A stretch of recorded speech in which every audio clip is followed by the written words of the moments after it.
14 நாம் பார்க்கலாம். உலகத்திலே கலக்கங்கள் நிறைய, பலவிதமான கலங்கள், ஏமாற்றங்கள், எதிர்பார்ப்புகள் எல்லாம் இப்படிப்பட்ட நேரத்திலே உங்களுடைய நல்ல கற்பதாக என்று சொல்லுங்கள். ஒருவேளை அம்மா வயது 70 சொன்னார். 82 பெருமையாக ஆண்டவரை கொடுத்திருக்கிறார்கள். சாதித்த சாதனைகளை பார்க்க முடியாது. நன்மை, பிரச்சனை, துன்பம் எல்லாத்தையும் அவர் அனுமதித்து இந்த கவலையும் உங்கள் இதயம் தர வேண்டாம் என்று நான் சொன்னேன். அருமையான அம்மா அவர்களை குறித்து சொல்லும்போது, முதலாவது நான் சுருங்கியிருப்பதை போதற்காக பணியாற்றும் போது அவர்கள் அப்பிவர்கள் இருக்கிறார்கள். வீடு சிறுகிட்டு இருக்கும், சிறுகிட்டு ஆலயத்தில். அப்பொழுது நான் அவர்களிடத்தில் கண்ட ஒரு உண்மை என்னவென்றால், அன்புள்ள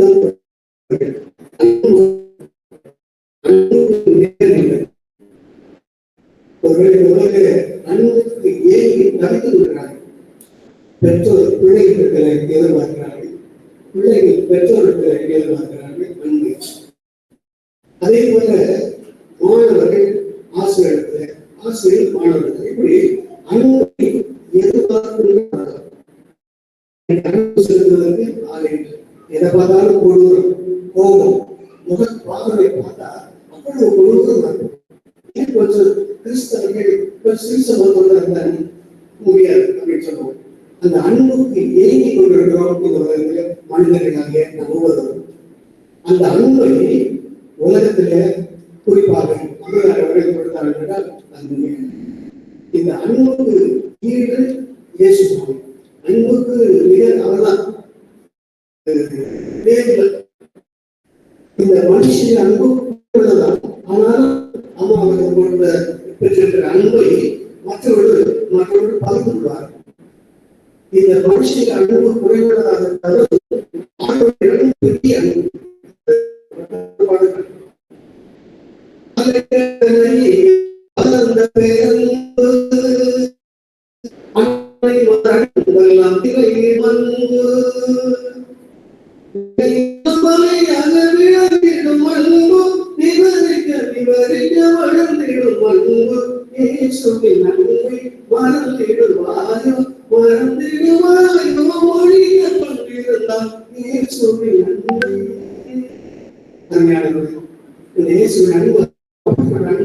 அதைகளை விட பரந்த பேரணி.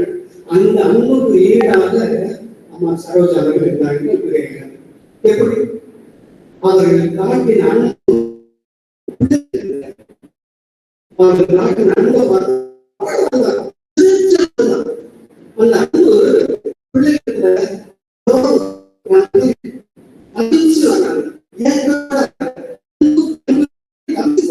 அப்படின்னு சொல்லி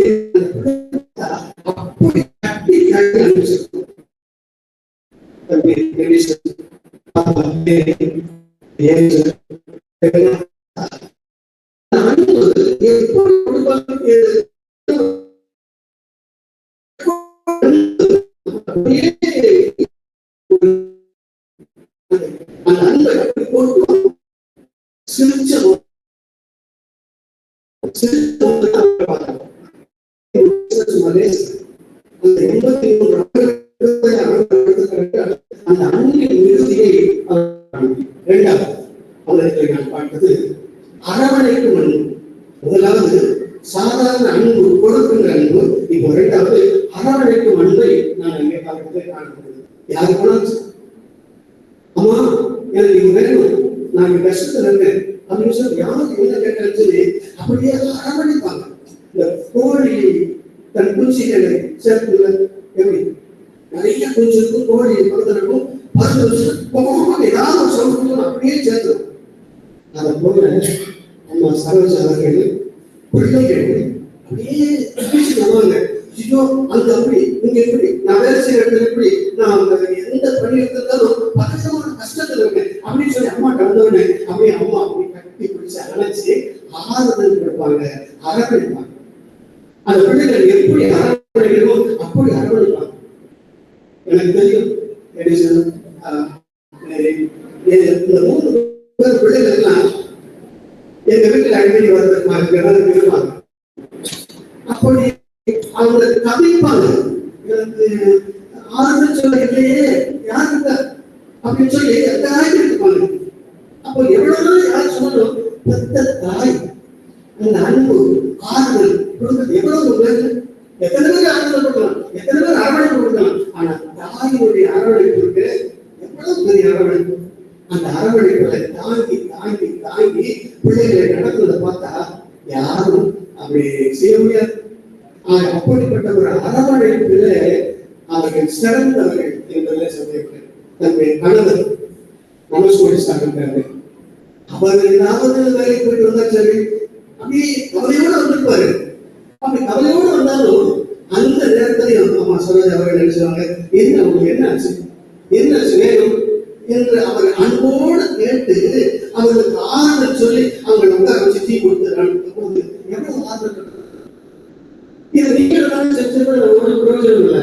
அந்த தாயினுடைய அன்பு தாயினுடைய அரவணைப்பும் அவ்வளவு பெரிய அரவணைப்பாக இருந்தது என்பது என்பது சொல்லி மூன்றாவது சொல்லி முடிகிறேன். மூன்றாவது நான் கண்ட நிலை அவர்களுக்கு என்னவென்றால் பக்தி. பக்தியுள்ள ஒரு அனுபவம். யார் போனாலும் சரி ஆலயத்துக்கு 2வது மணி அடிச்சா ஐயாவோட அந்த அம்மா முதல்ல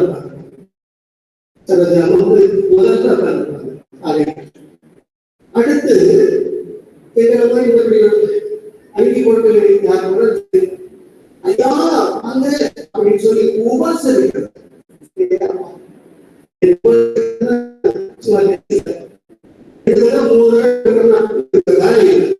அப்படின்னு சொல்றாங்க. ஒரு தண்ணி ஒரு காலம் கொடுப்பாங்க, அவர் டீ கொடுப்பாங்க, அது தண்ணி கொடுப்பாங்க, பொங்கல். ஆனா அம்மா சொல்ல பக்தியோடு கூட உபசரிக்கிற ஒரு தண்ணம் போதவர் போயிட்டாங்க. ஆவிக்குரிய காரியங்களை அவரை கேட்கிற கேள்வியும் அவரை பகிர்ந்து கொண்ட காரியங்களை பார்த்தா அவ்வளவு நன்மையா பக்தி சூழல் உள்ளவர்கள், அரவணைக்கக்கூடியவர்கள். அந்த பக்தி சூழலோடு கூட இந்த யாரும் ஊழியர்கள் வர்றாங்களோ அந்த ஊழியர்களத்துல அவர் காட்டுகிற அன்பை பார்த்தா அவ்வளவு பெரிய அன்பார். அந்த ஊழியர்களுக்கு கொடுக்கிற காரியத்தை கொடுத்தா அவ்வளவுதான். நான்லாம் போயிட்டேன்னா எத்தனை தடவை போனாலும் அப்படியே சொல்றாங்க செஞ்சு கொடுத்து அவங்களை எவ்வளவு மரியாதை செலுத்தணுமோ அவ்வளவு மரியாதை செலுத்தாங்க. அந்த மரியாதை இருக்குது அவங்களுக்கு பார்க்கணும். அந்த பக்தி வைராக்கியம், அந்த அரவணைப்பு, அந்த எல்லா காரியங்களையும் பார்க்கும்போது அம்மா அவர்களுக்கு அப்படிப்பட்ட ஒரு காரியங்களை நான் பார்க்க முடியும். அருமையான கத்தோடைய பிள்ளைகள் ஒரு எளிமையும் கலங்காதிருக்கிறார். ஒரு அம்மா இவர்களுக்கு காணப்பட்ட இந்த குணங்கள் எல்லாம் இப்ப பார்க்க முடியலையே என்ற பிள்ளைகள் இந்த பார்க்க முடியலையே கணவர் எல்லாம் ஏறி கொடுக்கும் போது உங்கள் இருதயம் கலங்காதிருப்பதாக என்று ஆண்டவர் சொல்கிறார். அது அம்மாவுடைய 3 காரியங்கள் சொல்லியிருக்கிறேன். ஒன்று அன்புள்ளவர்கள், அன்பு செலுத்துகிற அம்மா. 2வது அரவணைக்கிறவர்கள், அவர்கள் போஷிக்கின்ற அரவணைப்பு அழைக்கல் கொடுக்கிறவர்கள். 3வது பக்தி உள்ளவர்கள், ஊழியக்காரர்களை கனப்படுத்துகிறவர்கள். அப்படிப்பட்ட ஒரு குணலட்சணம் உடையவர்கள். ஆகவே அப்படிப்பட்ட அம்மா அவர்கள் இழந்தாலும் மறுபடியும் ஜீவியங்களை காண்போம் என்ற நிச்சயத்தோடு ஆண்டவரை நாம் மையப்படுத்துவோம். கர்த்தர் நம் ஒவ்வொருவரையும் ஆறுதலையும் தேர்தலையும் தருவாராக. ஆமென். கொடுக்கப்பட்ட பாடத்தாலே 5வது பாடல் அழகாய் இருக்கக்கூடியவர்கள் 2 சதங்கள் பாடுவோம். அதற்கு சொல்லாமல்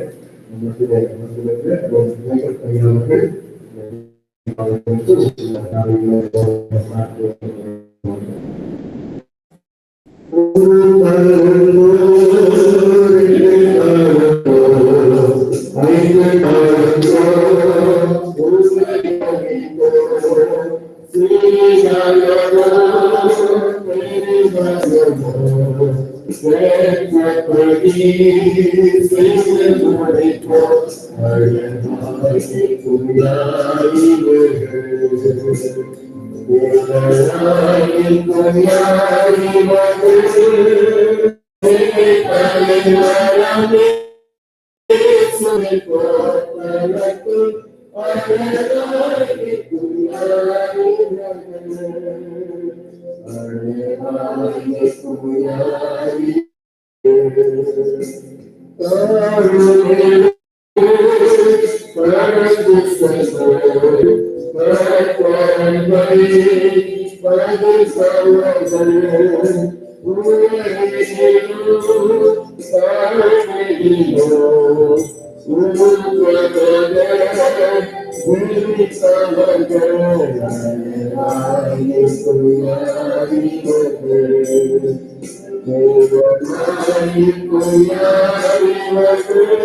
ஆண்டவருக்கே மகிமை உண்டாவதாக.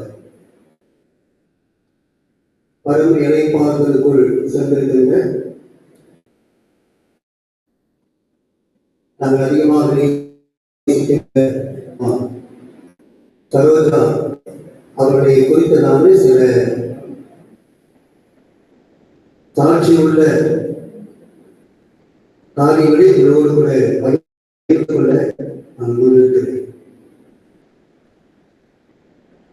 திருவிபுத்தூரில் குருவானவராக இருந்த பொழுது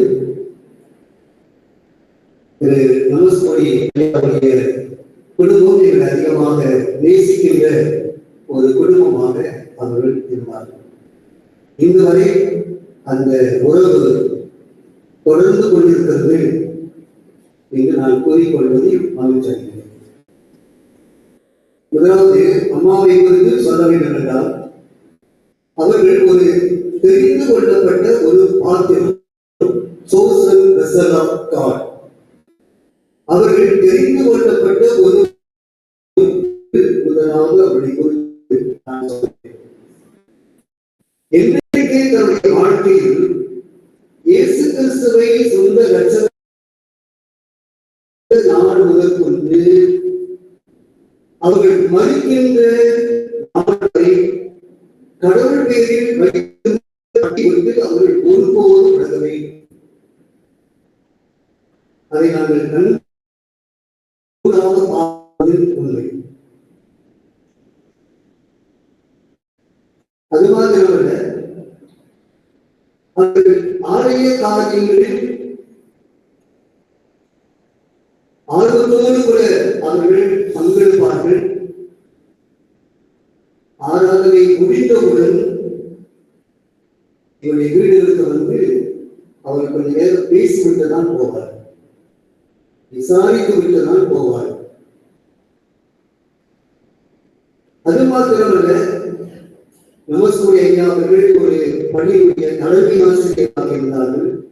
அவர்கள் அப்பொழுது நாங்கள் இருந்த நிறுவனவராக இருந்த நாட்களில் அவர்கள் ஊழியத்திலும் அதிகமான மிஷனரி ஊழியத்திலும் அதிகமாக அவர்களுடைய பங்களிப்பை கொடுத்தார்கள். அப்படிப்பட்ட ஒரு சூழ்நிலையில் அதிகமாக ஒரு உற்சாகப்படுகிற ஒரு நல்ல ஒரு பாத்திரம் என்று நான் சொல்றேன். ஊழியம் சொன்னா அவர்கள் எந்த விதமான அவர்கள் மறுப்பும் அவர்கள் சொல்வதாக எனக்கு தெரியவில்லை. அவர்கள் அதிகமாக உற்சாகப்படுத்துவார்கள். ஆகவே அவர்கள் ஒரு நல்ல ஒரு தெரிந்து கொள்ளப்பட்ட ஒரு பாத்திரமாக அவருடைய வாழ்க்கை அமைந்தது என்று முதலாவது நான் கூறிக்கொள்வதில் மகிழ்ச்சி அடைகிறேன். இரண்டாவது அவர்களை குறித்து சொல்ல வேண்டும் என்றால், compassionate அம்மா with a loving quality என்று நான் சொல்லுவேன். ஒருவேளை அப்பேஷனேட் என்று சொல்வதற்கு பதிலாக நான் கம்பேஷனேட் என்று சொல்லுவேன்.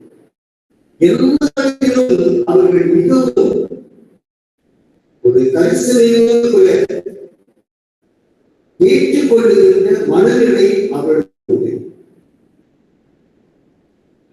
நாங்கள் ஸ்ரீவில்லிபுத்தூருக்கு ஆரம்ப நாட்களில் சென்ற பொழுது எங்களுக்கு வீடு எங்களுக்கு கிடைக்கவில்லை. அப்பொழுது நமஸ்கோடியை அவருடைய வீட்டில் தான் நாங்கள் தங்கியிருந்தோம். அங்கதான் எங்களுடைய ஜாமான்களை எல்லாம் போட்டிருந்தோம். அப்பொழுது அம்மாவர்கள் தான் எங்களுக்கு உணவு கொடுத்தார். அது இன்னும் நாங்கள் பார்ப்பதை இல்லை. அந்த நினைவு இன்னும் எனக்கு அப்படியே இருக்குது.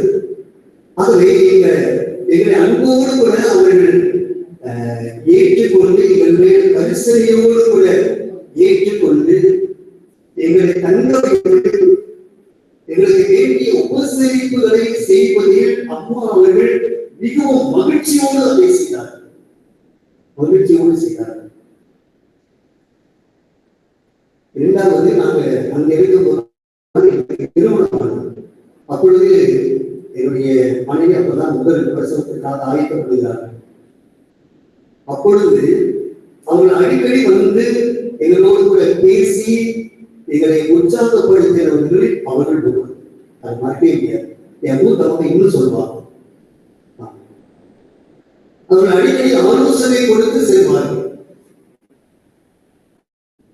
ஆக இப்படி ஒரு நல்ல ஒரு கரிசனை கொண்ட ஒரு பாசமுள்ள ஒரு அம்மாவாக நாங்கள் அந்த நாட்களை நாங்கள் பார்க்கிறோம். இன்னொன்று சொல்ல வேண்டும் என்றால், அவர்கள் ஒரு நல்ல ஒரு பெஸ்ட் டீச்சர் என்று சொல்லலாம். அவங்க டீச்சர் அங்க டீச்சர் வேலை பார்த்தாங்களா அப்படின்னு எல்லாரும் நினைக்கலாம். அது நினைச்சோட நமக்கு வரும், அதுதானே. ஆனா அவங்க பெஸ்ட் டீச்சர். ஏன்னு கேட்டா, அவங்க வீட்டுல போனா ஒரு பள்ளிக்கூடமே நடக்கும். அந்த திருமணம் இருக்கிற எல்லா பிள்ளைகளும் அங்கே வந்து டியூஷனுக்காக வருவார்கள். அந்த பிள்ளைகள் மேல அவ்வளவு பாசத்தை அந்த பிள்ளைகள் கூட அப்படி அவருடைய ரொம்ப கட்டி தடுவாக வருகிறார். அவ்வளவு நேசத்தோடு அங்கே அவர்கள் இருப்பார்கள். அந்த பிள்ளைகளை எல்லாரையும் அங்கே கூட்டி வைத்து அவர்களுக்கு சொல்லிக் கொடுக்கின்ற அந்த அந்த காட்சியை நான் பார்க்கிறேன். நல்ல அருமையா அந்த அவங்கள படித்த பிள்ளைகள் இன்னைக்கு நல்ல நிலைமையில இருக்கிறாங்க, உயர்ந்த நிலைமையில இருக்கிறாங்க என்பதை என்னால் சொல்ல முடியும். என்னால் சொல்ல முடியும். டீச்சர் நடந்துச்சா அதனால அவங்க எடுத்துவாங்க. நல்ல பிள்ளைகளை வைத்து அழகாக நல்ல எத்தனை பிள்ளைகள், நிறைய பிள்ளைகள் அந்த பகுதியில் பிள்ளைகள் கூட வந்துருவாங்க. அவை அப்படி அவர்கள் நடத்துவதற்குரிய காரணம் என்ன, பெற்றோர்கள் அனுப்புவதற்குரிய காரணம் என்ன? அங்க போனா எங்க பிள்ளைகளுக்கு ஒரு பாதுகாப்பு, அங்க போனா எங்க பிள்ளைகள் நல்லா படிப்பாங்க, அங்க போனா அந்த அம்மா எங்க பிள்ளைகள் நல்ல பிள்ளைகளை கூட கவனித்துக் கொள்வார்கள். எந்த ஒரு எண்ணம் அவங்க மற்றவர்களுக்கு இருந்தது, அவர்களும் அதே கிரமமாக செயல்படுத்தினார்கள். ஆகவே இது ஒரு நல்ல ஒரு சிறப்பு ஒரு நல்ல ஒரு அனுபவம். அவருடைய வாழ்க்கையை வந்து நாங்கள் கற்றுக்கொண்ட தெரிந்து கொள்ள என்னென்று சொல்ல வேண்டாம். சில கருத்து அங்க பேசிக்குவோம். பேசிக்கும் போது அவங்க ரொம்ப ரொம்ப சுமையா பேசுவாங்க. எங்களை சில நேரங்களில் அவருடைய வார்த்தைகளை எங்களை ரொம்ப சிரிக்க வைத்து அது எப்படி ரொம்ப சுமையா நல்ல கடலடப்பாக பேசக்கூடியவர்கள். உள்ளத்துல எந்த விதமான அவர்கள் கலங்கப்பட்ட ஒரு உள்ளத்தோடு நல்ல ஒரு வார்த்தைகளை நல்ல இன்முகத்தோடு கூட தீமையான வார்த்தைகளோடு கூட அவர்கள் பேசுவதில் அவர்கள் சிறந்தவர். அவர்களை கண்டுபிடிச்சு ரொம்ப அழகா பேசுவாங்க. ரொம்ப தெரிஞ்சவங்க தமாசா பேசுவாங்க. அதை எங்களுக்கு மிகவும் மகிழ்ச்சிக்குரிய ஒரு காரியமாக இருக்கு. இன்னொன்று சொல்ல வேண்டும் என்றால், அவங்க ரொம்ப அந்த குடும்பத்துல அம்மா தான் ரொம்ப சுறுசுறுப்பா இருப்பாங்க. வீட்டை செய்வதும் சரி, பிள்ளைகளை கவனிப்பதும் சரி, குடும்ப பொறுப்புகளிலும்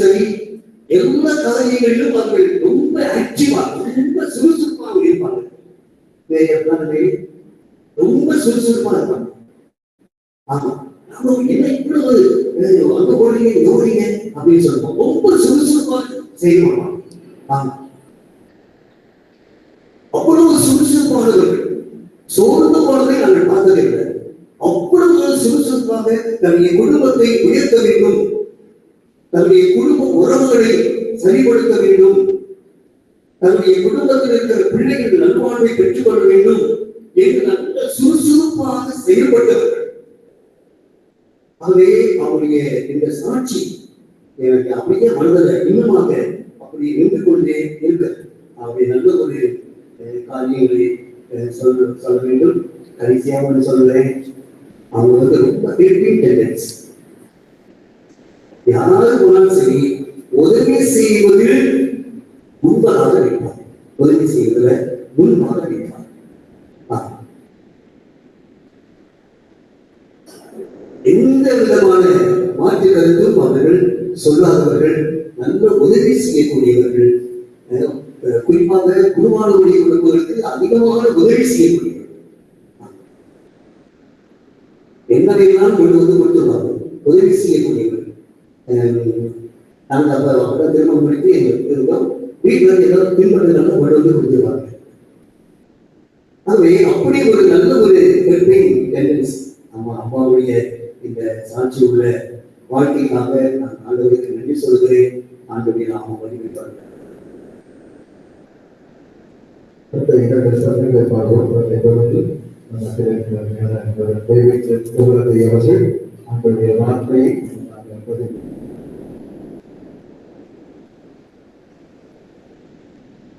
இந்த ரெண்டு சரணங்கள் பாடி முடித்தவர் வேத பாடம் வாசிக்கப்படும்.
வீடு அழிந்து போனாலும் தேவனால் கட்டப்பட்ட கைகளை அறிந்திருக்கிறோம். ஏனெனில் இந்த கூடாரத்திலே நாம் தவித்து நம்முடைய பரம வாசகத்தை கொள்ள மிகவும் வாழ்ந்துள்ளவர்களாய் இருக்கிறோம். தவித்துக் கொண்டவர்களானால் நிர்வாணிகளாய் காணப்பட மாட்டோம். இந்த கூடாரத்தில் இருக்கிற நாம் பால சுமந்து கற்கிறோம். இந்த போர்வையை களைந்து கொள்ள வேண்டும் என்று விரும்பாமல் மரணமானது ஜீவனாலே விழுங்கப்படுவதற்காக போர்வை கழித்தவர்களாக இருக்க வேண்டும் என்று விரும்புகிறோம். இதற்கு நம்மை ஆயத்தப்படுத்துகிறவர் தேவனே. ஆவி என்னும் அச்சாரத்தை நமக்கு தந்ததும் அவரே. நாம் தரிசித்து நடவாமல் விசுவாசித்து நடக்கிறோம். இந்த வேகத்தில் கூடியிருக்கையில் கட்டிடத்தில் கூடிய யாதவர்களாய் இருக்கிறோம் என்று அறிந்தும் எப்பொழுதும் தைரியமாய் இருக்கிறோம். நாம் தைரியமாகவே இருந்து இந்த வேகத்தை விட்டு கூடி போகவும் கட்டிடத்தில் கூடியிருக்கவும் அதிகமாய் விரும்புகிறோம். அதன் நிமித்தமே துயராமல் போனாலும் அவருக்கு பிரியமானவர்களாய் இருக்க நாடுகிறோம். ஏனென்றால் சரீரத்தில் அவனவன் செய்த நன்மைக்காவது தீமைக்காவது தக்க பலனை அடையும்படிக்கு நாம் எல்லாரும் கிறிஸ்துவின் நியாயாசனத்திற்கு முன்பாக வெளிப்பட வேண்டும்.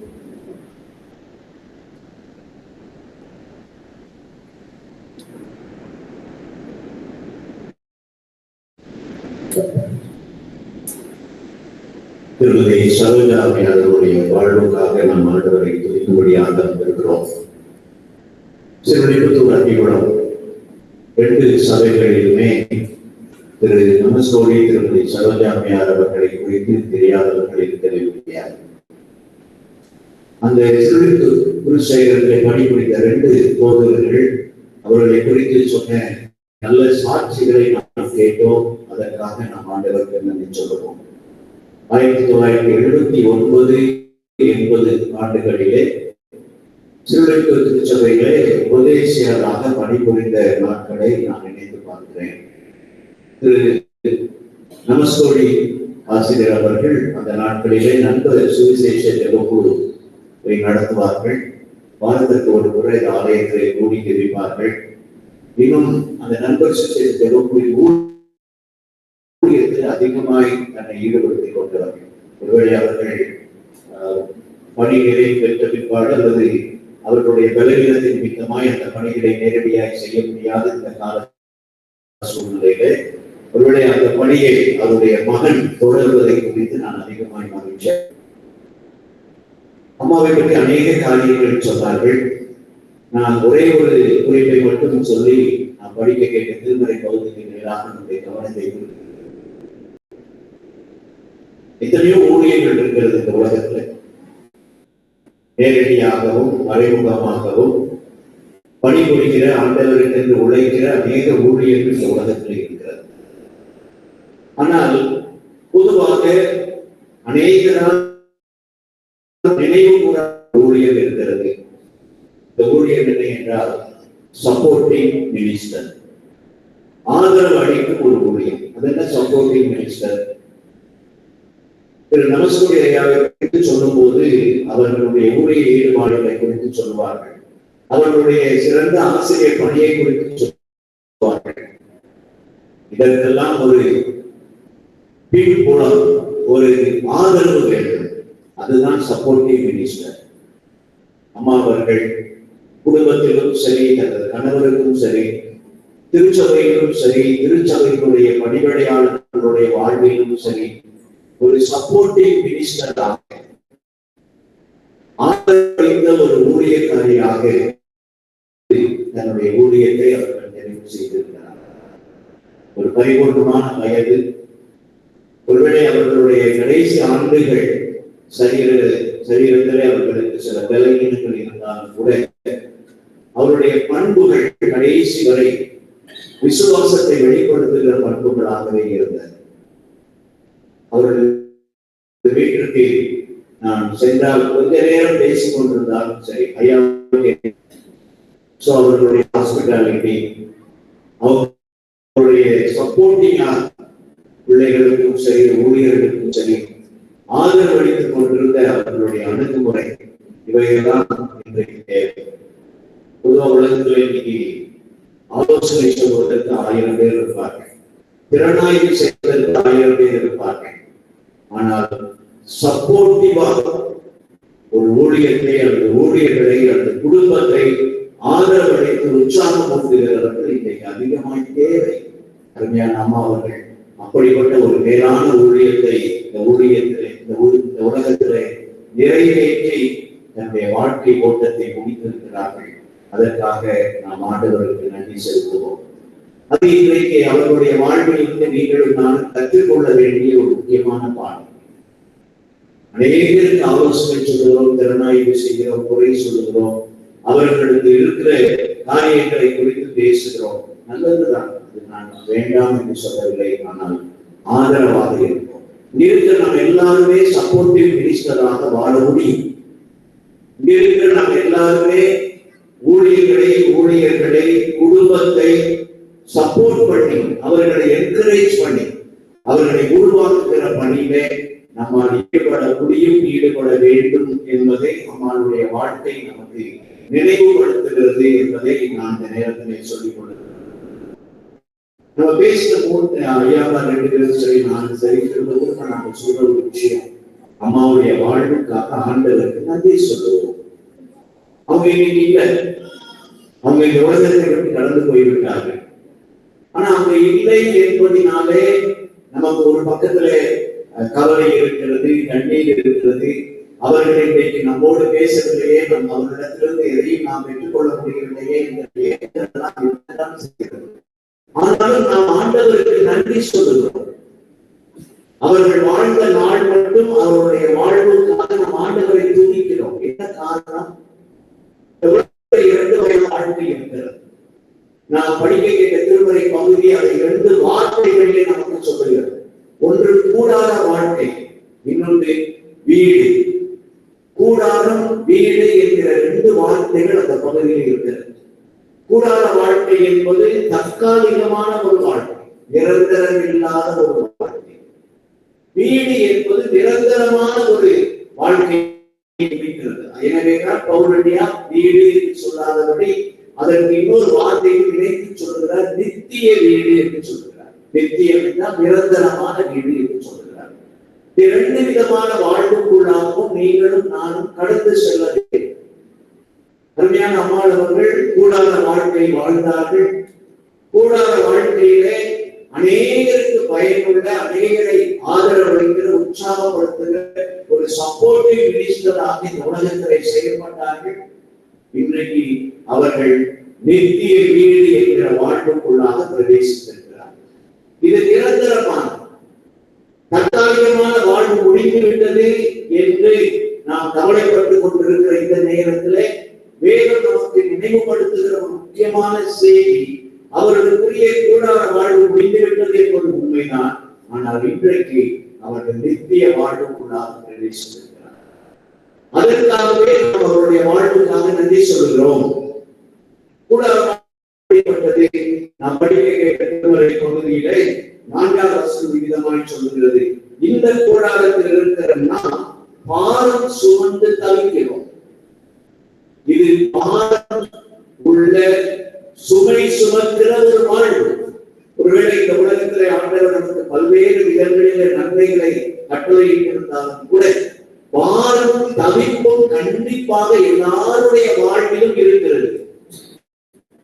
இன்றைக்கு அந்த பாரம் தவிப்பு எல்லாவற்றையும் ஒரு முடிவை ஏற்படுத்தி அவர்கள் நித்தியத்திற்குள்ளாக பேசித்திருக்கிறார்கள். எனவே நாம் ஆண்டவருக்கு நன்றி சொல்கிறோம். எனவே நாம் அம்மாவுடைய வாழ்வுக்காக ஆண்டவரை துதிக்கிறோம். அன்புக்குரியவர்களே, இன்றைக்கு வாழ்ந்து கொண்டிருக்கிற இந்த கூடார வாழ்க்கையிலே நமக்கு பாரங்களும் தவிப்புகளும் இருக்கிறதே என்கிற கேள்வியோடு நாம் அமர்ந்திருப்போம். ஆனால் அம்மாவுடைய போன்ற நம்முடைய முன்னோர்களுடைய வாழ்வெல்லாம் நினைத்து பார்ப்போம். அவர்கள் எல்லாம் பாரம் சுமந்து தவித்தார்கள். ஆனால் அவர்கள் இந்த உலக வாழ்வை கிறிஸ்துவுக்குள்ளாக நிறைவு செய்து நித்திய வீடாகிய அந்த வாழ்வை அவர்கள் இன்றைக்கு பெற்றிருக்கிறார்கள். அன்புக்குரியவர்களே, இதுதான் நமக்கு ஆறுதல். ஒருவேளை அம்மாவுடைய பிள்ளைகளை எழுப்பி அவர்களை குறித்து சாட்சி சொல்வார்கள். ஆனால் பிள்ளைகளை வளர்ப்பதற்கு அவர்கள் பட்ட பாடுகள், அதிலே அவர்கள் சந்தித்த பலவீனங்கள், சந்தித்த சவால்களை குறித்து அநேக காரியங்கள் அவர்கள் சொல்லணும். அநேக பாரங்களும் தவிப்புகளும் இருந்தது. ஆனாலும் அவர்கள் ஒரு நல்ல விசுவாசியாக, சப்போர்ட்டிங் ஊழியராக இந்த உலகத்திலே வாழ்ந்து இன்றைக்கு வீடு என்கின்ற நித்தியமான வாழ்வுக்குள்ளாக அவர்கள் பிரவேசித்திருக்கிறார்கள். அதுதான் நமக்கு ஆறுதல். ஒருவேளை அம்மா இல்லை என்கின்ற ஒரு உணர்வு நமக்கு இருக்குமானால் அவர்கள் நித்திய வீட்டிலே நிரந்தரமான வாழ்வுக்குள்ளாக பிரவேசித்திருக்கிறார்கள் என்கின்ற இந்த வேத செய்தி நம்மை ஆர்வப்படுத்த வேண்டும் என்று நாங்கள் விரும்புகிறோம். 2வது ஒரே ஒரு காரியத்தை சொல்லி நான் முடிக்க விரும்புகிறேன். நாம் படிக்க கேட்ட பகுதியிலே 10வது வசனத்தினுடைய கடைசி பகுதி, நாம் எல்லாரும் கிறிஸ்துவின் நியாயாசனத்துக்கு முன்பாக வெளிப்பட வேண்டும். அவருடைய மரணத்தை குறித்தும் உயிர்த்தெழுதலை குறித்தும் அநேக இடங்களிலே தன்னுடைய நிருபங்களில் எழுதியிருக்கிறார். அதெல்லாம் அவர் சொல்லுகிற ஒரு அடிப்படையான உண்மை என்ன? இயேசு கிறிஸ்து மீண்டும் வரும்போது மரித்தவர்கள் உயிரோடு எழுந்திருப்பார்கள், உயிரோடு இருக்கிறவர்களும் ஆண்டவராகிய கிறிஸ்துவின் முன்னிலையிலே மறுரூபமாக்கப்பட்டு சேர்க்கப்படுவோம். நாம் அந்த நேரத்தில் மீண்டும் ஒருவரை ஒருவர் சந்திக்கின்ற ஒரு வாய்ப்பு கிடைக்கிறது. அதைத்தான் இந்த பகுதியிலே சொல்கிறார். நாம் எல்லாம் கிறிஸ்துவின் நியாயாசனத்துக்கு முன்பாக வெளிப்பட வேண்டும். நாம் எல்லாரும் கிறிஸ்துவின் நியாயாசனத்திற்கு முன்பாக கூட்டி சேர்க்கப்பட வேண்டும்.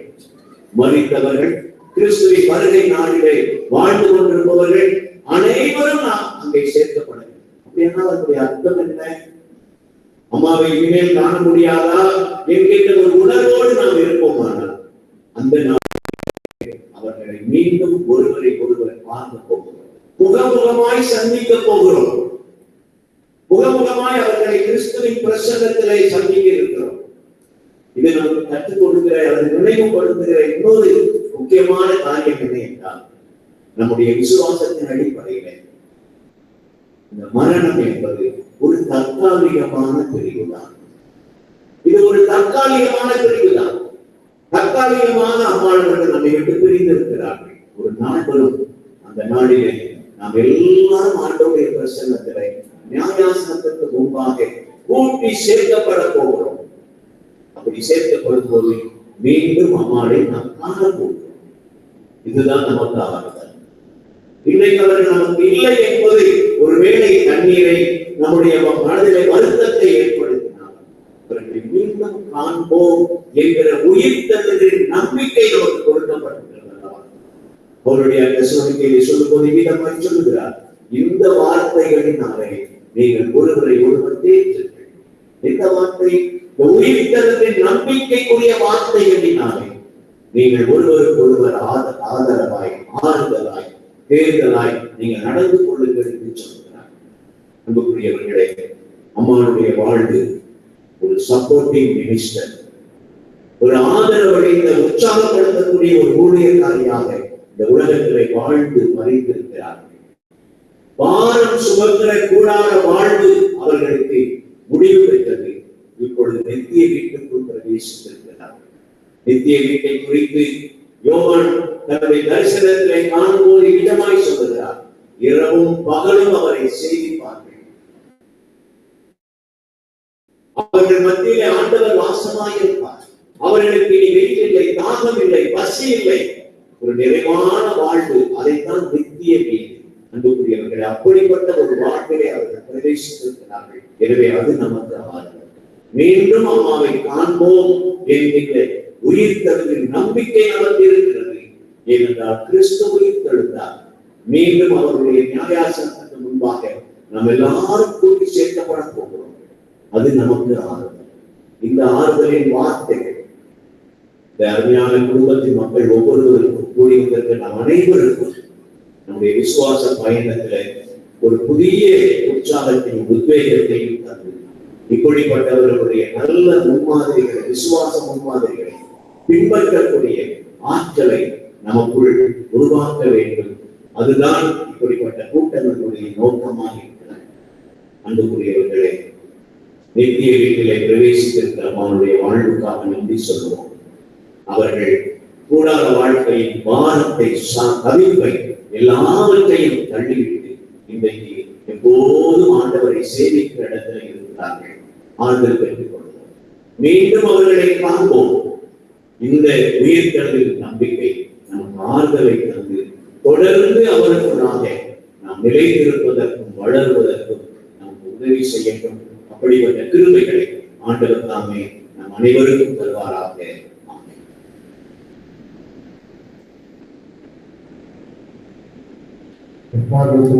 அடுத்த வெள்ளையை தெரிந்து கொள்கின்ற ஒரு சிறந்த பார்வோம். அதை தொடர்ந்து அவர்கள் நன்றி சொல்லி தாயை குறித்து ஒரு சில பகிர்வுகளை கொள்வார்கள்.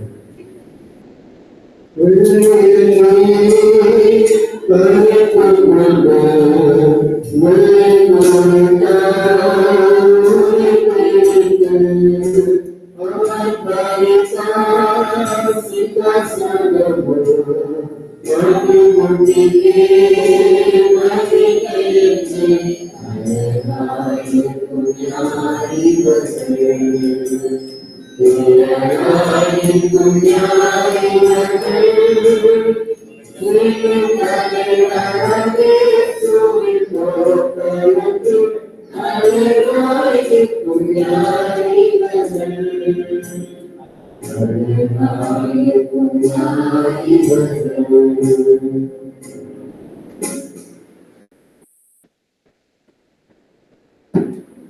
கூட்ட கத்தர்களுக்கு அந்த ஆண்டவருக்கு முதலாக நன்றி சொல்லுகிறேன். நாட்டில் சொல்லுவாங்க இந்த சிட்டிக்குடியிலாம் ஒழிஞ்சு போயிடுச்சாங்க. அந்த மாதிரி இப்படி நிறைய நம்மளுடைய பெற்றோர்கள் நிறைய சாட்சி வாழ்க்கை வாழ்ந்தவங்கலாம் நம்மளுக்கு கடந்து சொல்றாங்க. நிறைய நம்ம சாட்சிகள் கேட்டோம். ஒரு சில காரியங்கள் சொல்லிடுறேன். அம்மா பத்தி சொன்னாங்க. எங்க அம்மா இந்து குடும்பத்துல தான் இருந்தாங்க. நம்மளா பரம்பரை கிறிஸ்தவ. ஆனா ஆலயத்துக்கு செல்வது தினந்தோறும் ஆலயத்துக்கு செல்வாங்க. தினந்தோறும் இல்லை, சண்டேஸ்ல காலையில போவாங்க, சாயந்தரம். அது கூட என்ன அவங்களுக்கு காரணம் நானு 2 நேரம் ஆலயத்துக்கு வருவேன்னு சொல்லி அம்மா நேரத்து கடைசி வரைக்கும் அவங்களால முடிகிற அளவுக்கு ஆலயம் சென்று அவங்களால சொல்லவே தெரியாது. பிறமதத்துல இருந்து வந்தவங்க என்ன ஆண்டவர் அதிகமாய் பற்றி கொண்டு வாழ்ந்தவங்க. நம்ம எப்படி வாழ்றோம், அவங்களோட சாட்சி வாழ்க்கைக்காக நன்றி சொல்றேன். 2வது குடும்பத்துக்காகவே வாழ்ந்தாங்க. அவங்க பிள்ளைங்க தான் எல்லாமே. அடுத்து பேர பிள்ளைகள் கூப்பிட கடைசியில கூட சரிங்க காலையில சாப்பிடுறான், மலையில சாப்பிடுறான், பிடிச்சி சாப்பிடுறான். நான் சொல்றேன் அவனுக்கு ஒரு நாள் வந்துச்சுமா, நீ விடுமா அப்படின்னு இருந்தாலும் பொண்ணு சாப்பிடுறான், மலையில சாப்பிட்றான். அப்படி குடும்பத்துக்காகவே வாழ்ந்தார்கள். குடும்பம் மட்டும் இல்ல, ஹாஸ்பிட்டல் வீட்டுல நான் எப்பயும் யோசிக்கிறேன்.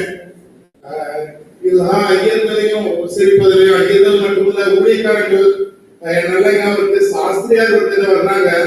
அத்திவனத்துல மீட்டிங் எங்க வீட்டுல தான் சாப்பிடுறாங்க. அவங்களால முடியல, அப்பதான் குட்டி கறி கடிக்கிறாங்க. அவங்க சமையல்காரர் வச்சு சமைச்சு அவங்களுக்கு கொடுப்பாங்க, கொடுத்துருக்காங்க. நவீனத்தை கிளம்பி மாற்றோம். அதே சொல்றாங்க அப்படியா அவங்க வீட்டுல தங்கிருக்க, உங்க வீட்டுல சாப்பிடுங்க, அந்த அகல் போட்டு கொடுப்பாங்க. அப்படி நம்ம இப்போ வாழ்றோமா, அவசரமான உலகத்துல வாழ்ந்துட்டு இருக்கோம். மற்றவங்கள எல்லாரையும் கேர் பண்றது நாட் ஒன்லி மிஷனரிஸ் மட்டும் இல்ல, எல்லாரும். மாமா பையன் வந்திருக்காரு அருள். அவர் டெய்லி அவார்டு போகும்போது ஒரு கோமர் சொல்லுவாரு, வரும்போது வீட்டுக்கு உட்காந்து பேசிட்டு தான் போவாரு. சிவராஜ் இருக்காங்க, பேங்க் போறது போகும்போது வரும்போது உட்காந்து பேசிட்டு தான் போவாங்க. சில சித்தப்பாக்கள் வீட்டுக்கு வராம யாரும் போவே மாட்டாங்க. அதுதான் யோசிப்பாங்க, ஏன் அப்படி எப்படின்னா அவங்க அவ்வளவு கேர் பண்ணி அவங்களுக்கு எதையாவது சாப்பாடு கொடுத்து நம்ம இந்திய சமையல்காரங்களும் கிடையாது, ஆனாலும் அவ்வளவு கேர் பண்ணி இருந்திருக்காங்க. நான் சென்னையில பழைய வீட்டுல இருந்தோம். பழைய வீட்டுல அந்த மக்களுக்கு தெரியாது நான் இறந்தது, எங்க அம்மா இறந்தது. 15 நாளுக்கு அப்புறம் அந்த பக்கம் போகும்போது பக்கத்து வீட்டுல இருக்கிற அம்மா நல்லா இருக்காங்களா, அப்பா நல்லா இருக்காங்களா, இல்ல அப்பா இறந்துட்டாங்க. அந்த மாதிரி நிறுவனமா விவாதிச்சுட்டாங்க. அவங்க எனக்காக நான் காலத்துல சொல்லுவாரு, அம்மா இருக்காங்களா, அம்மா இருந்துட்டாங்க, அதுவும் எது இருந்தாலும் கொடுப்பாங்களே. அப்படி எங்களுக்கே தெரியாது. அவ்வளவு அங்க இருந்த 6 வருஷத்துல அவ்வளவு பழகி எதுனாலும் கொடுப்பாங்களே, இப்படி பேசுவாங்களே, அவங்க இருந்துட்டாங்களா அப்படின்னாங்க. அந்த மாதிரி நம்மளும் நம்ம இதெல்லாம் எதுக்காக பேசுறோம்னா இதை போல இதை நம்ம பின்பற்றி நாம வாழ்வோம்.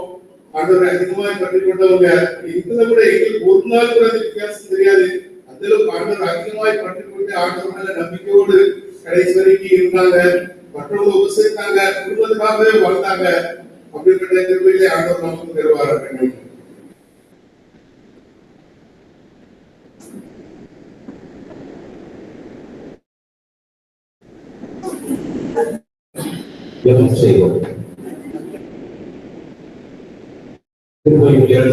ஆண்டவரே, இரவு பொழுதுல பிரசவத்தை உணர்ந்து நாங்கள் நோக்கி பார்க்கிறோம்.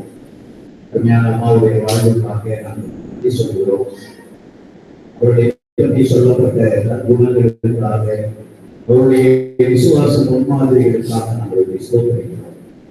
அவருடைய வாழ்வை பற்றி நாங்களும் என்னுடைய வாழ்க்கையிலே உமக்குள்ளாக எங்களுடைய வாழ்க்கையை காத்துக் கொள்ளவும் உண்மை பிரதிபலிக்கிற பிரதிபலிக்கிற ஒரு வாழ்வு வாழவும் நீர் எங்கள் உதவி செய்ய வேண்டும் என்று விசேஷமாய் இந்த இடத்துல மனசோடையாளர்களுக்காக அதிகமாக ஜெபிக்கிறோம். பலவீனத்திலே திறனாய் இருப்பீராக, மனிதையிலே வார்த்தையினால் அவர்களை பலப்படுத்துவீராக. கர்த்தர் அவர்களோடு கூட இருந்து அவர்களை பலப்படுத்தி தொடர்ந்து பிள்ளைகளின் குடும்பத்துக்கு ஆசீர்வாதமாய் பிள்ளைகளின் குடும்பங்களுக்கும் ஆறுதலையும் சமாதானத்தையும் தந்து அவர்களை போல ஒரு வாழ்க்கை வாழ வந்திருக்கிற எங்களையும் வாழ்த்து கொடுக்கிறோம். இப்படிப்பட்ட விசுவாச முன்மாதிரிகளை எங்களுக்கு முன் வாழ்க்கை இந்த உலக வாழ்வை நிறைவு செய்தவர்களை எல்லாம் நாங்கள் அறிந்து போது வாழ்வுக்காக நன்றி செலுத்துவது மட்டும் சுவாமி. ஒரு விசுவாச சவால்களை ஒரு விசுவாச வாழ்க்கை மூலமாக எங்களுக்கு வைக்கப்படுகிற சவால்களை நாங்களும் ஏற்று வாழ கர்த்தரை உதவி செய்ய வேண்டும். தொடர்ந்து வழிநடந்து தொடர்ந்து ஆண்டு வரை இரவு பொழுதிலே உங்களுடைய பிரசன்னத்திலே அம்மாவுடைய வாழ்வுக்காக நான் நன்றி செலுத்துகிறேன். நீரே வழிநடத்த வேண்டும் என்று தெரிவிக்கிறோம். இயேசு கிறிஸ்துவின் நிமித்தமே தாழ்மையோடு வேண்டுகிறோம் நல்ல பிதாவே. ஒரு ஜெபத்தை சேர்த்து சொல்வோம்.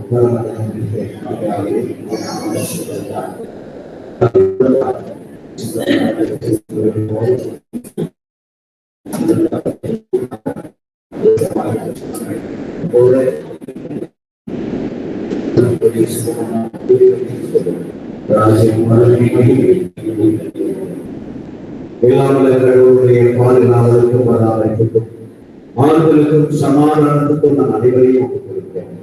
ஆண்டவராகிய இயேசு கிறிஸ்துவின் கிருபை, பிதாவாகிய கடவுளுடைய பரிசுத்த ஆவியானவர் மூலமாய் நமக்கு வாக்குப்படுகிற ஆறுதலும் சமாதானம் நம் அனைவரோடு சகல நாட்களிலும் நிறைந்திருப்பதாக. ஆத்மாவே கர்த்தரை ஸ்தோத்திரி, முழு உள்ளத்தோடு பரிசுத்த நாமத்தை ஸ்தோத்திரி. ஆத்மாவே கர்த்தரை ஸ்தோத்திரி, கர்த்தர் செய்த சகல மகாத்மியம்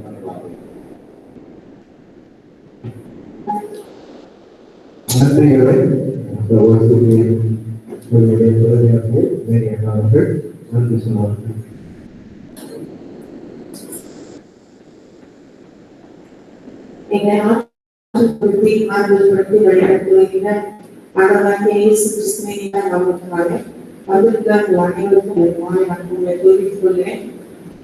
இந்த நாள் எங்களுடைய அம்மாவினுடைய பிறந்த நாள். எங்க அப்பாவினுடைய ஆசைப்படி இந்த நாளிலே அவர்கள் வாழ்ந்த வாழ்க்கையிலே அவர்கள் நன்றி செலுத்தும் விதமே இந்த நாள் கூட்டத்தை அனுசரிக்கிறோம் என்று நாங்கள் முடிவு செய்வோம். போதகர்கள் எல்லாருமே குடும்பத்தோடு ஈடுபட்டு வேண்டுங்கள். எங்களுடைய எல்லா சுகத்துக்கத்திலும் எங்களுக்கு ஆறுதலாய் தேர்தலாய் எல்லா விதத்திலும் எங்களுக்கு போதகர்கள் மூவருக்கும் எனக்கு நன்றியை தெரிவித்துக் கொள்கிறேன். குறிப்பாக நம்முடைய ஐயா ஜாக்கப்பையா இவர்கள் எல்லாருமே நம்முடைய குடும்பத்தோடு இணைந்து செயல்பட்டார்கள். நம்முடைய காதலனாக இருந்த நம்முடைய தேவி சமராஜையா தூர இடத்திலே இருந்தாலும் இந்த நேரத்துல எங்களுடைய அப்பாவினுடைய அன்பிற்கு அவர்கள் கேட்டுக் கொண்டதற்கு இணங்க இந்த நேரத்திலே நேரம் கருதி கருதாமலும் கூட இந்த நாட்டிலே பகல்ல வச்சு முடிச்சுலான்னு நம்முடைய பள்ளியில 2 எக்ஸாம் நடந்ததுனால வைக்க முடியும்.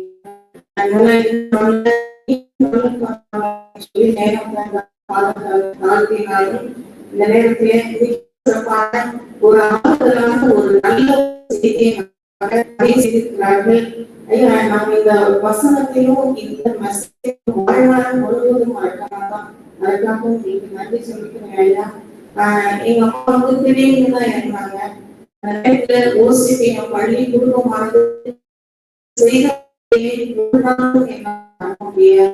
ஏன்னா திடீர்னு தான் எல்லாமே நடந்தது. கடைசி நாள் வரைக்கும் அவங்களாதான் குடிச்சிருக்காங்க, அவங்களாதான் அவங்க தலையை கிணிக்கிறாங்க, எல்லாமே அவங்களே தான் செஞ்சிருக்காங்க, அவங்களாதான் ட்ரெஸ் பண்ணிருக்காங்க. திடீர்னு நடந்ததுனால அந்த நேரத்துல எனக்கு மிகுந்த உதவியா இருந்த திரு ராஜாவுக்கு நான் என்னுடைய மனதார நன்றியை தெரிவித்துக் கொள்கிறேன். ஏன்னா ஒரு கூட பிறந்த சகோதரன் போல என்னோடு கூடவே ஆட்சி தேதி எல்லா உதவியும் செய்தாங்க. நான் இதுல ஹாஸ்பிட்டல்ல இருக்கும்போது ஜப்பாவுக்கு உடனே ஏஜென்ட்ஸ் எல்லாரும் என்னை தேடி வந்துட்டாங்க. அதாவது தொடர்ச்சியாகவும் என்னை ஆறுதல் படுத்தினார்கள். என்னுடைய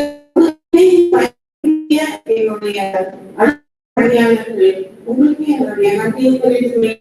ஒவ்வொரு இருப்பாங்க நீங்க வந்து மாறணும் அப்படின்னு சொல்லிட்டு. அடுத்ததாக எங்க அம்மாவுக்கு ஒரே ஒரு சாட்சியை நான் சொல்கிறேன். என்ன அப்படின்னு கேட்டா, எங்க அம்மாவுக்கு வந்து பிறருடைய பொருள் வீட்டுக்கு வர்றது பிடிக்காது.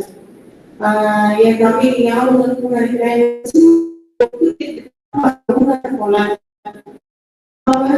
என் தம்பியும் ஒரு நாள் வீட்டுக்கு கொண்டு போயிட்டாங்க. யாரும் கேட்டாங்க. பக்கத்துல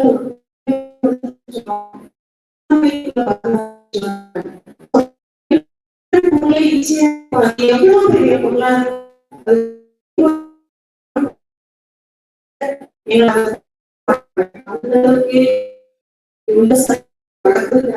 ஓரளவுக்கு தேவனுக்கு பயந்து தேவனுடைய சாட்சியை ஜீவிக்க வேண்டும் என்று ஒரு நல்ல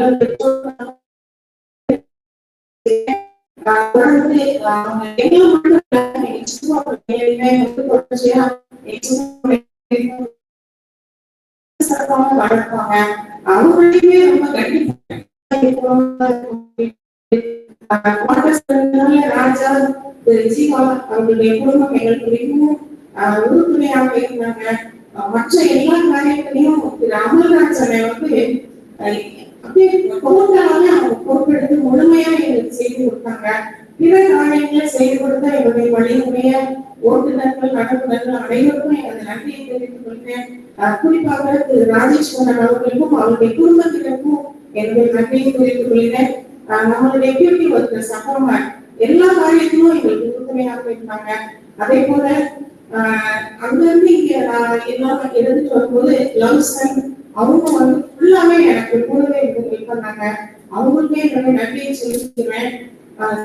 சகோதர சிலைகளை தொடர்ந்து நாங்கள் நிலைத்திருக்கணும் அப்படின்றது எங்க அம்மாவோட எங்க அப்பாவோட ஒரு முழுமையான ஒரு குறிக்கோள். அதே சகோதர சிலைகளோட நாங்கள் நிலைத்திருக்கோம். எங்க சின்னப்பா பிள்ளைங்க வந்துருக்காங்க. அவங்க எங்களுக்கு வந்து எல்லா விதத்திலையும் வெளிப்பாடு சொல்றாங்கன்னா அதுதான் அப்படின்ற மாதிரி இருப்பாங்க. அதே போல அவங்க சொல்லிட்டாங்கன்னா நாங்க செய்யவும் இருக்கோம். இந்த நாள் வரையிலும் எங்க மூணு அப்பா பிள்ளைகளும் ஒன்றாக பயணிக்க எங்களுடைய பெற்றோர் எங்களுக்கு சகோதர சிலையத்தை எங்களுக்கெல்லாம் வளர்த்துருக்கார்கள். இதே போல எங்க அம்மாவும் வளர்ந்தாங்க. அதற்கு சாட்சியாக தான் எங்க சித்தப்பா தேவசாஸ்திரப்பா வர முடியாதனால அவங்க பையன் வந்திருக்கிறாங்க. அவர்களுக்கும் எனக்கு நன்றியை தெரிவித்துக் கொள்கிறேன். தேவசாஸ்திரமா எங்க அப்பா எல்லாருமே சொல்லுவாங்க வளர்க்கும் போது அடுத்தவங்க பொருளை பார்த்து நமக்குள்ள அவசரப்படக்கூடாது. நம்ம வந்து இவ்வளவு திருப்தி அடையக்கூடிய அளவுக்கு நம்ம பிள்ளைங்களை வளர்க்கணும் அப்படின்னு சொல்லி அதே போல எங்களை வளர்த்தாங்க. எங்க சித்தப்பா பிள்ளைங்க அதே போலதான் வளர்த்தாங்க. தொடர்ச்சியாக அவருடைய நன்மாதிரிகளை நம்ம எங்களுடைய வாழ்க்கையை பின்பற்றி வாழணும்னு நினைக்கிறேன். நேரம் பார்க்காமல் இரவு நேரமாக இருந்தாலும் எங்களோட இணையம் பயணிக்கக்கூடிய உங்கள் அனைவருக்கும் மீண்டும் என்னுடைய நன்றியை தெரிவித்துக் கொள்கிறேன். குறிப்பாக எங்களுடைய தம்பிகளுடைய மாமனாரும் மாமியாரும் வந்திருக்கிறாங்க. அவங்களுமே என்னுடைய நன்றியை தெரிவித்துக் கொள்கிறேன். ஏன்னா எங்க மாமா ரொம்ப சிக்கா இருந்தாங்க. ஆனாலும் கண்டிப்பா வரணும் அப்படிங்கிற ஒரு முன்னுரிமையோடு வந்துட்டாங்க. சோ அவங்களுக்கும் எனக்கு நன்றியை தெரிவித்துக் கொள்கிறேன். தொடர்ந்து எங்களோடு பயணிக்கக்கூடிய அலுவலக பணியாளர்கள், உதவி தலைமை ஆசிரியர் அனைவருக்கும் மீண்டுமா எனக்கு நன்றிகளை கூறி விடைபெறுகிறேன். நன்றி.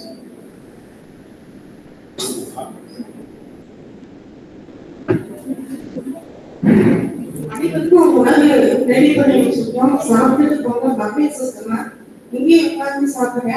எங்களை வளர்த்தது போல அவங்க பேர பிள்ளைகளையும் வளர்த்தாங்க. மிக குறிப்பாக என்னுடைய மகனை அவங்க மிக சிறப்பாக வளர்த்தாங்க. அதனாலே வந்து அவங்க ஆட்சி கொடுத்து ஒரு சிறு வீடியோ ரெடி பண்ணிக்கலாம். அதையும் நீங்கள் கண்டு மட்டும்படியாக கேட்டுக்கொள்கிறேன். அனைவருக்கும் நன்றி.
இல்ல அங்கே கொடுக்குறேன்